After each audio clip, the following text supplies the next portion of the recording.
बुद्धवंदनेला आणि धम्मपठणाला सुरुवात करूयात.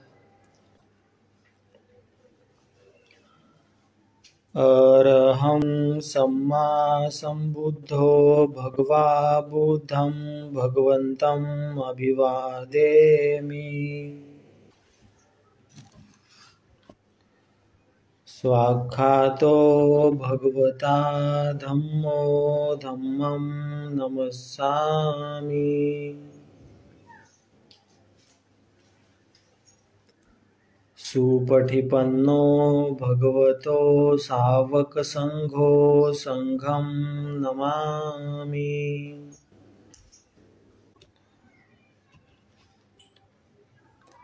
ओकासवन्दामि भन्ते द्वारतयेणं कथं सबम् अपराधं क्षमतु मे भन्ते. द्वितीयंपि ओकासवन्दामि भन्ते द्वारतयेणं कथं सबम् अपराधं क्षमतु मे भन्ते. तृतीयंपि ओकासवन्दामि भन्ते द्वारतयेणं कथं सबम् अपराधं क्षमतु मे भन्ते. ओकास अहं भन्ते त्रिशरणेन सद्दि पंचशीलं धम्मं याचामि. अनुग्रहं कथवा शीलं देतमे भन्ते.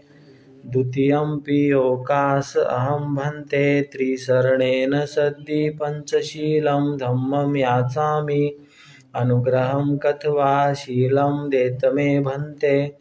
तृतीयंपि ओकास अहं भन्ते त्रिशरणेन सद्दि पंचशीलं धम्मं याचामि. अनुग्रहं कथवा शीलं देतमे भन्ते. नमो तस्य भगवतो अरहतो सम्मा सम्बुद्धस्य. नमो तस्य भगवतो अरहतो सम्मा सम्बुद्धस्य.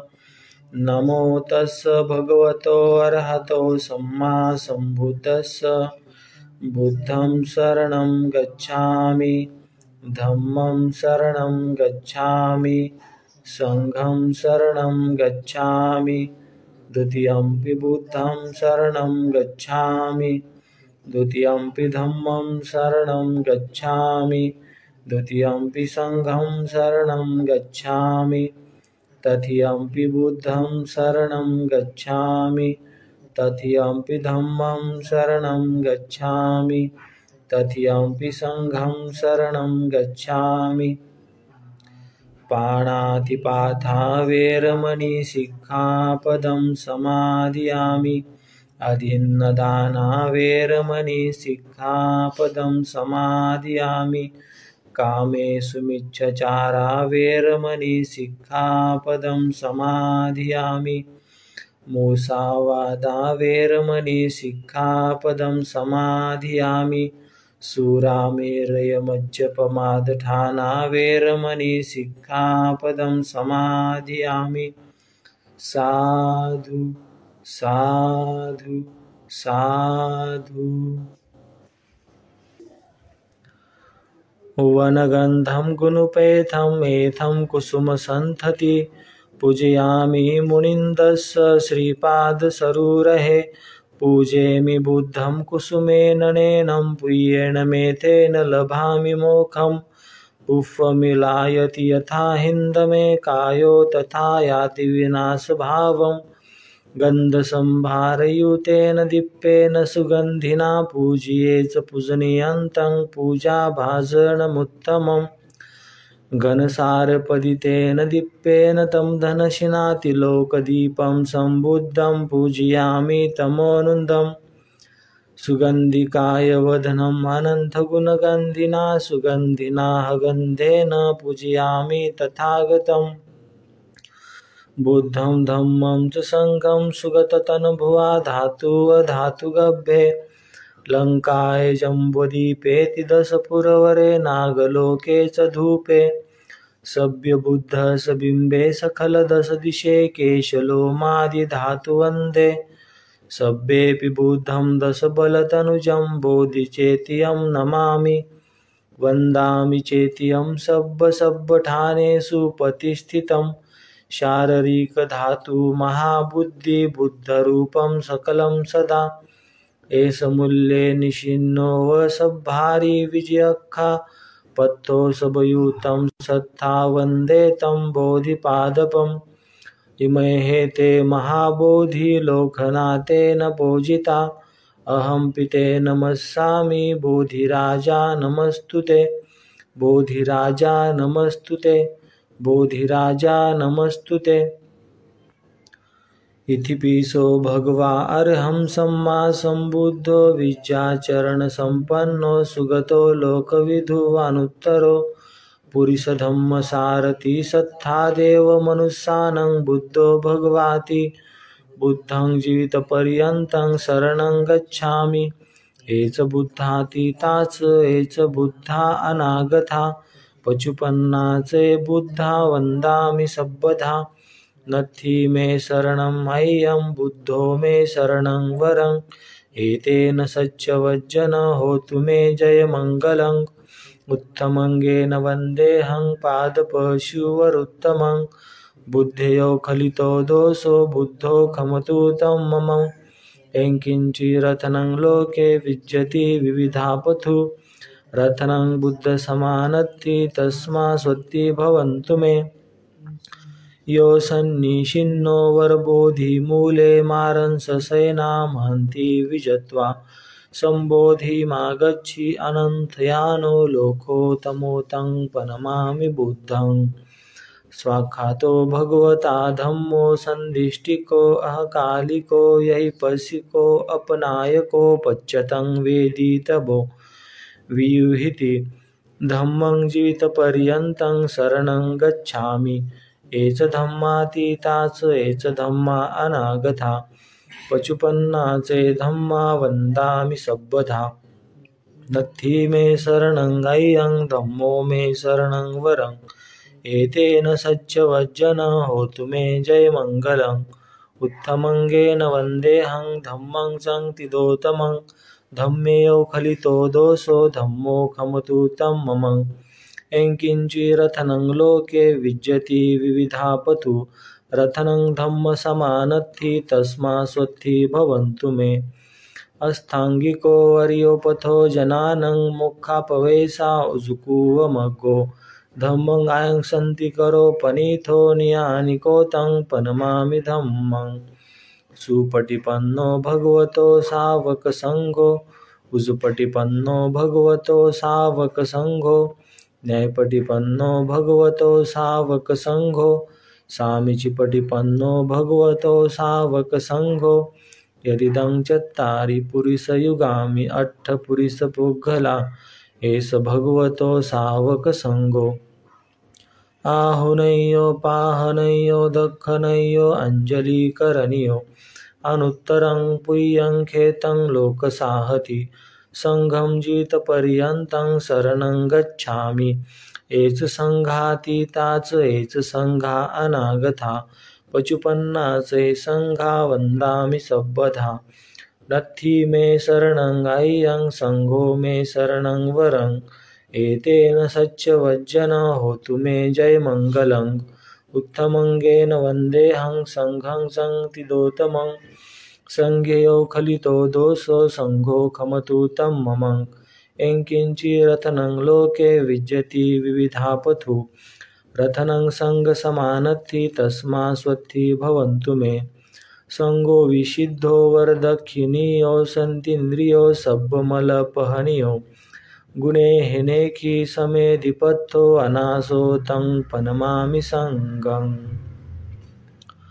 इमाय धम्मानुधम्मपटिपथ्या बुद्धं पूजयामि इमाय धम्मानुधम्मपटिपथ्या धम्मं पूजयामि इमाय धम्मानुधम्मपटिपथ्या संघं पूजयामि अद्धाइमाय पटिपथ्या जातिजरामरणं महापरिमुञ्चु स्वामी इमेन पुय्यं कमे नमामे बाले समागमो सतं समागमो होतु यावनिब्बानपथ्या देव वसन्तु कालेन सस्यसम्पत्ति हेतु च फीतो भवतु लोकस राजा भवतु धम्मिको सकलबीजं विदुर्यानं देवरूपं सुजीव निमलचक्षु गम्भीरघोषं गौरवर्णं सुखाय अभयचित्तं निभयकामं सुरतधम्मं सुपेम विरथरज्जं सुजननेतं भीमरावं सरामि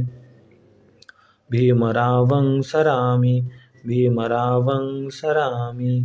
दिव्यप्रभरत्न तुम्ही साधु वरदान तुम्ही अद्य कुलभूषण तुम्ही भीमराजा सकल विद्यापती ज्ञान सत्य संगती शास्त्र शासनमती बुद्धि तेजा पंकजा नरवरा रत्न स्वजन उद्धरा भगवंत आमचा खरा भक्त काजा चौधार संघरी शास्त्र न धरिता करी कापला हरी उरी रौद्र रूपा मुक्तिपथ कोण था जीर्ण स्मूर्ती जाळिता उजळिल्या अंगतिका मार्गे साजा राष्ट्रघटना कृती शोभते भारती महामानव बोलती स्वार्थ संज्ञा शरण बुद्धासमी शरण धम्मासमी शरण संघासमी भीमराजा भीमराजा भीमराजा। आज आपण पाहणार आहोत रठ्ठपालाची धम्मदीक्षा। एकदा बऱ्याचशा भिक्खूंसह कुरु देशात भिक्षा मागीत फिरत असताना कुरुची नगरी थुलकोठी येथे भगवंत राहिले। कुरूंना हे समजल्यावर भगवंतांचा आदर करण्यासाठी ते त्यांच्याकडे गेले। ते बसल्यावर भगवंतांनी धम्म उपदेश केला। भगवंतांचा उपदेश ऐकल्यावर थुल्लकोठी येथील रहिवाशांच्या प्रमुखांनी भगवंतांचे कृतज्ञतापूर्वक आभार मानले आणि वंदन करून ते तेथून निघून गेले। त्यांच्यामध्ये तेथील एका प्रमुख घराण्यात जन्माला आलेला रठ्ठपाल नावाचा एक तरुण होता। त्याच्या मनात विचार आला, माझ्या समजुतीप्रमाणे भगवंतांनी दिलेल्या उपदेशानुसार कौटुंबिक जीवन जगणाऱ्या माणसाच्या दृष्टिकोनाने संपूर्ण शुद्ध आणि निर्दोष असे उच्च जीवन जगणे ही सोपी गोष्ट नाही। मी केस कापून टाकले, दाढी काढली, पित्त वस्त्र धारण केले, ग्रहत्याग करून ग्रहहीन परिव्राजक झालो तर काय हरकत आहे।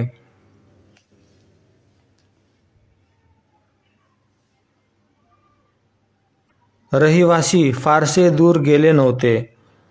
अशा वेळी रठ्ठपाल परत आला आणि भगवंतांना वंदन करून त्याने आपल्या मनातील विचार त्यांना सांगितला आणि प्रव्रज्या व उपसंपदा देऊन त्यांच्या संघात आपल्याला प्रवेश देण्याची त्याने विनंती केली। भगवंतांनी विचारले, असे करण्यास तुझ्या मातापित्याची संमती आहे काय? रठ्ठपाल म्हणाला, नाही भगवंत। ज्यांना त्यांच्या पित्याची संमती नाही त्यांना मी प्रव्रज्या देत नाही। महाराज, ती संमती मिळवण्याचा मी प्रयत्न करीन। तो तरुण मनुष्य म्हणाला आणि उठून मोठ्या आदराने भगवंतांचा निरोप घेऊन तो आपल्या आईवडिलांकडे गेला। त्याने आपले विचार सांगितले आणि भिक्खू होण्यासाठी त्याची परवानगी त्यांना मागितली।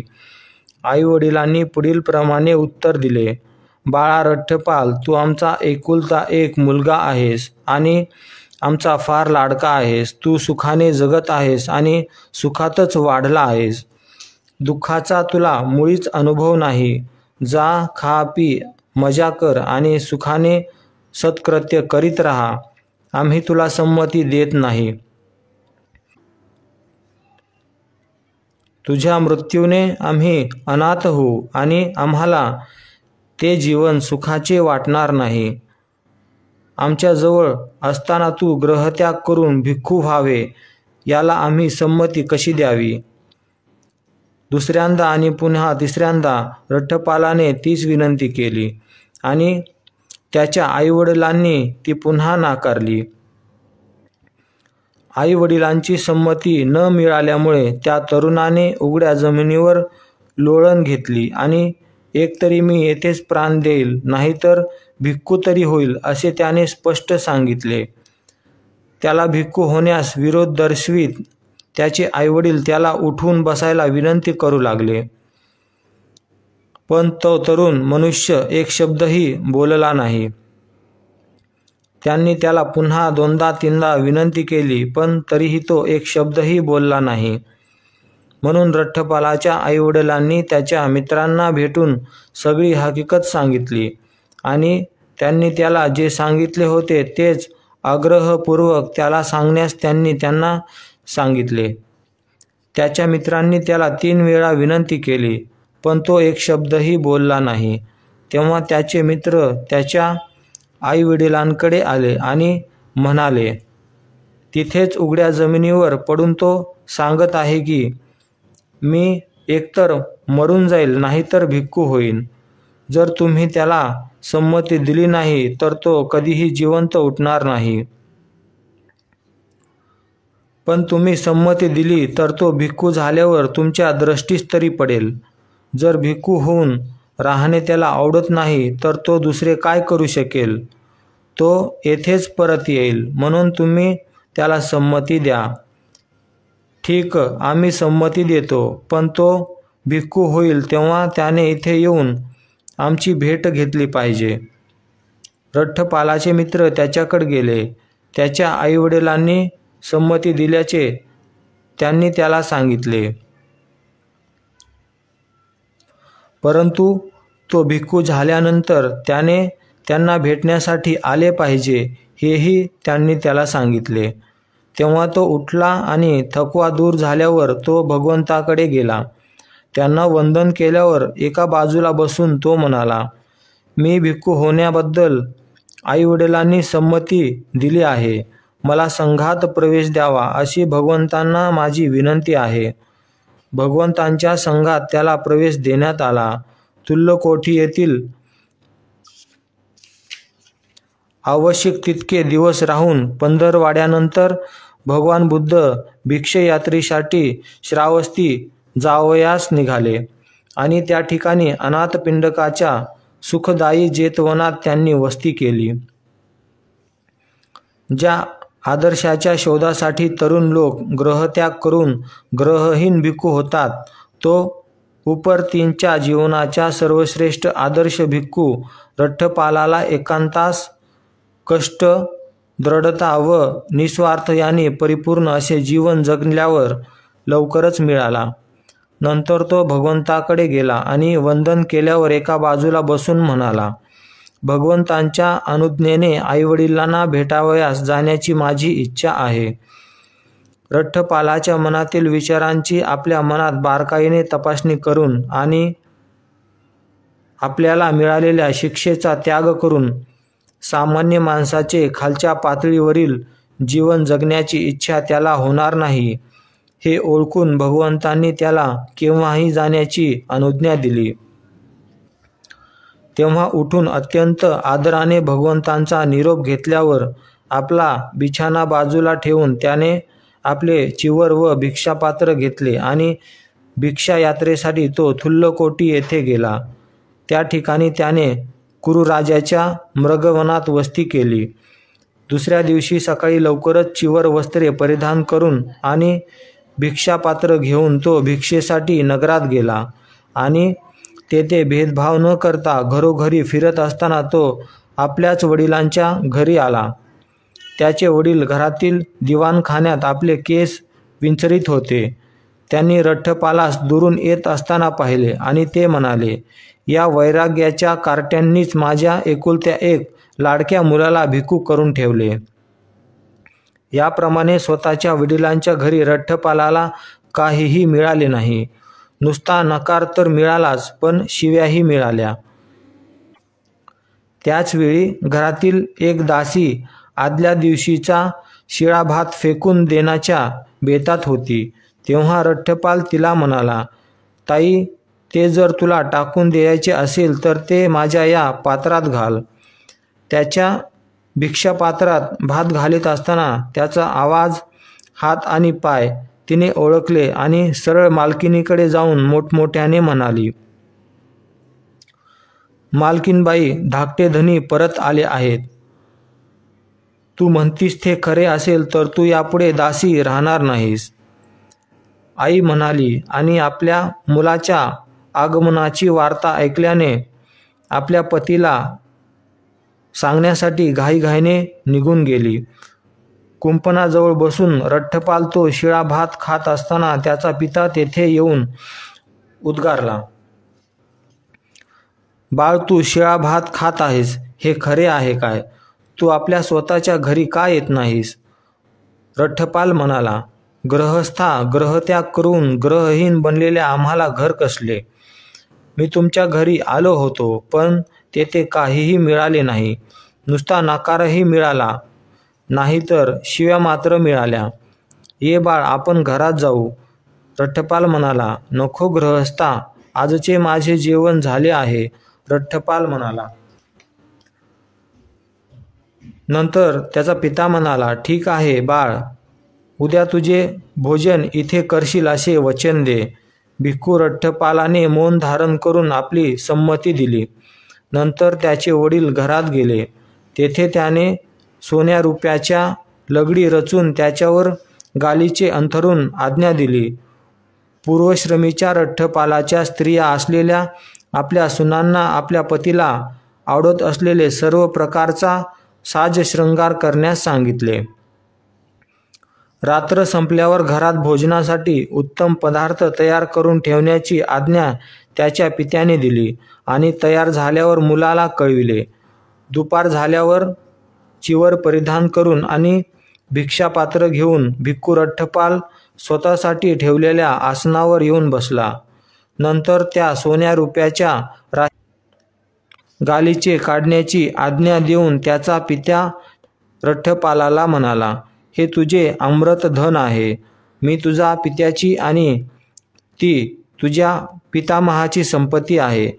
आनंदाचा उपभोग आणि सत्कृत्य या दोन्हीसाठी तुला भरपूर संपत्ती. भिक्खू रठ्ठपालाच्या पायांना मिठी मारून त्याच्या पूर्वश्रमीच्या स्त्रिया त्याला विचारू लागल्या, ज्यांच्यासाठी आपण हे उच्च जीवन जगत आहात त्या अप्सरा आहेत तरी कशा? तो म्हणाला, भगिनींनो, कोणत्याही अप्सरांसाठी मी त्या जीवनाचा अवलंब केला नाही. आपल्याला त्याने भगिनी म्हटल्याचे ऐकल्याबरोबर त्या स्त्रिया मूर्छित होऊन जमिनीवर पडल्या. रठ्ठपाल आपल्या पित्याला म्हणाला, ग्रहस्था, मला अन्न द्यायचे असेल तर दे, पण मला त्रास देऊ नकोस. भोजन तयार आहे बाळ, सुरुवात कर. पिता म्हणाला आणि मुलगा पोटभर जेवेपर्यंत त्याने त्याला उत्तमोत्तम पदार्थाचे भोजन दिले. भोजन झाल्यावर कुरु राज्याच्या मृगवनात तो परतला आणि दुपारच्या भर उन्हात तो तेथे एका झाडाखाली बसला. आपण पाहायला येण्यापूर्वी ते वन स्वच्छ करून ठेवावे असे राजाने त्याच्या पारध्यास आज्ञा दिली होती आणि तो आज्ञाधारक शिकारी आपले काम करीत असताना तेथे एका झाडाखाली दुपारच्या भर उन्हात रठ्ठपाल बसला आहे असे त्याला आढळले. राजाला जाऊन ही बातमी त्याने दिली. वन व्यवस्थित आहे, परंतु ज्याच्याविषयी महाराजांनी अनेक वेळा ऐकले आहे तो रठ्ठपाल तेथे एका झाडाखाली बसलेला आहे. आज वनाची काळजी करण्याचे कारण नाही. राजा म्हणाला, मी आज जाऊन त्या वंदनीय पुरुषास भेटतो. म्हणून प्रवासासाठी भोजनाची तयार करण्याची आज्ञा देऊन तो रथात बसला आणि नगरातून राजेशाही मिरवणुकीने रठ्ठपालास भेटण्यासाठी निघाला. रथातून जिथपर्यंत जाता येईल तिथपर्यंत गेल्यावर राजा आपल्या परिवारासह पायी चालू लागला आणि रठ्ठपालाकडे आला. परस्परांना अभिवादन केल्यावर राजाने उभे राहून रठ्ठपालास एका पुष्पराशीवर बसण्याची विनंती केली. नाही महाराज, आपण तेथे बसा, माझे हे आसन आहे. आसनस्थ झाल्यावर राजा म्हणाला, रठ्ठपाल, माणसाने 4 हानी भोगाव्या लागतात की ज्याच्यामुळे तो आपल्या डोक्याचे व दाढीचे केस काढून टाकतो, पित्त वस्त्रे धारण करतो आणि ग्रहत्याग करून ग्रहहीन जीवन जगतो. त्या 4 हानी म्हणजे म्हातारपण, अनारोग्य, दारिद्र्य आणि नातलगांचा मृत्यू ह्या होत. समजा एक बऱ्याच वयाचा म्हातारा मनुष्य आहे, वृद्धत्वामुळे थकलेला आणि मरणाच्या पंथात लागलेला आहे. आपली स्थिती तो ओळखतो आणि अधिक संपत्ती मिळविल्यास किंवा मिळालेल्या संपत्तीचा सदुपयोग करण्यातील अडचणीची त्याला जाणीव आहे, म्हणून तो परिव्राज्य धारण करतो. यालाच म्हातारपणाची हानी म्हणतात. परंतु तू तर भर जवानीत आहेस. तुझे केस काळेभोर असून वृद्धत्वाचा त्यांना स्पर्शही झालेला नाही. तू रूपवनसंपन्न आहेस. तुझा वृद्धत्वामुळे होणारा कोणताही तोटा झालेला नाही. मग तुला असे काय समजले की तू असे काय पाहिले वा ऐकले की ज्यामुळे तू ग्रहत्यागाचा मार्ग पत्करलास? किंवा समजा की रोगी, यातना भोगणारा किंवा अतिशय आजारी असा मनुष्य आहे. तो अगदी स्थिती ओळखून आणि अधिक संपत्ती मिळविल्याकरिता किंवा मिळविलेल्या संपत्तीचा सदुपयोग करण्यातील अडचणीचा त्याला जाणीव झाल्यामुळे म्हणून तो परिव्राजक बनण्याचे ठरवितो. या अनारोग्याची हानी म्हणतात. परंतु तू आजारी नाहीस, म्हणून अनारोग्यामुळे तो तुझा तोटाही नाही. मग तुला असे का समजले की तू काय ऐकलेस की तू ग्रहत्याग करून घेतला? किंवा तिसऱ्या एका माणसाचे उदाहरण घेऊन, श्रीमंत आणि वैभवशाली झाल्यानंतर आणि क्रमाक्रमाने ते वैभव गमावल्यानंतर तो आपली स्थिती ओळखतो. अधिक संपत्ती मिळविल्यातील किंवा मिळवलेल्या संपत्तीचा सदुपयोग करण्यातील अडचणी त्याला जाणीव होते, म्हणून तो परिव्राजक होतो. याला नातलगांच्या मृत्यूमुळे झालेला तोटा म्हणतात. परंतु तुला तर मित्र आणि नातलग खूप आहेत. नातलगांच्या मृत्यूमुळे जो तोटा होतो तसा तुला तोटा झालेला नाही. मग तुला असे काय समजले किंवा तू काय पाहिले किंवा ऐकले की ज्यामुळे ग्रहत्याग करण्याचा मार्ग तू पत्करलास?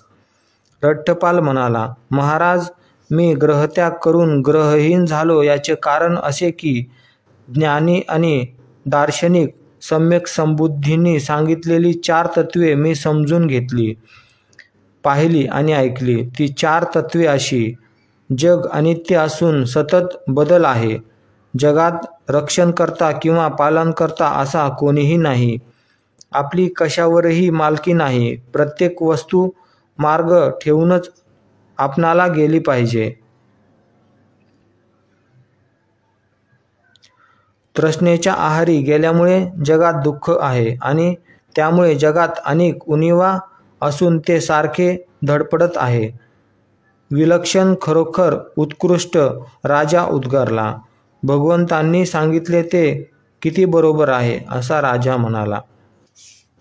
उद्या आपण पाहूया भाग 4, घरचे निमंत्रण, शुद्धोधनाची शेवटची भेट.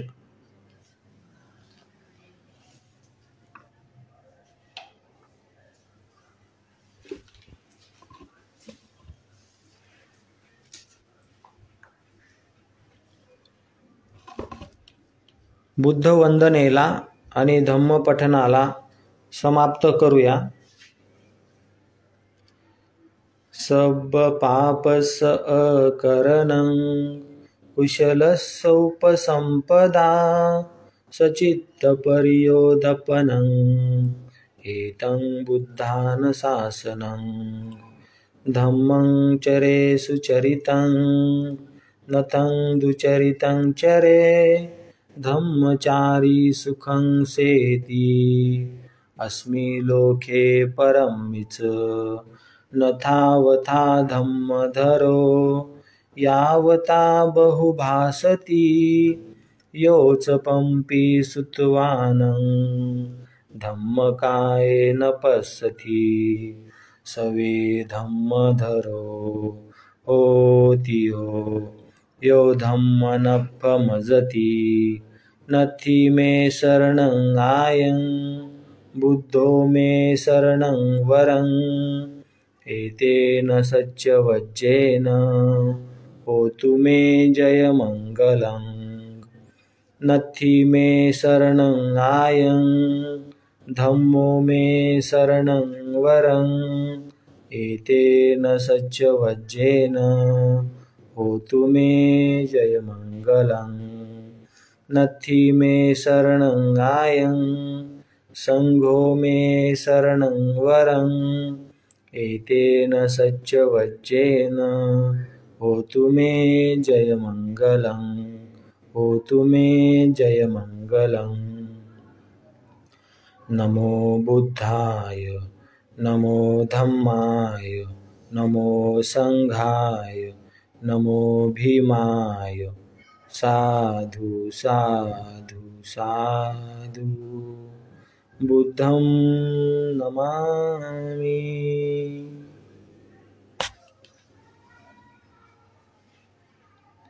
धम्मं नमामि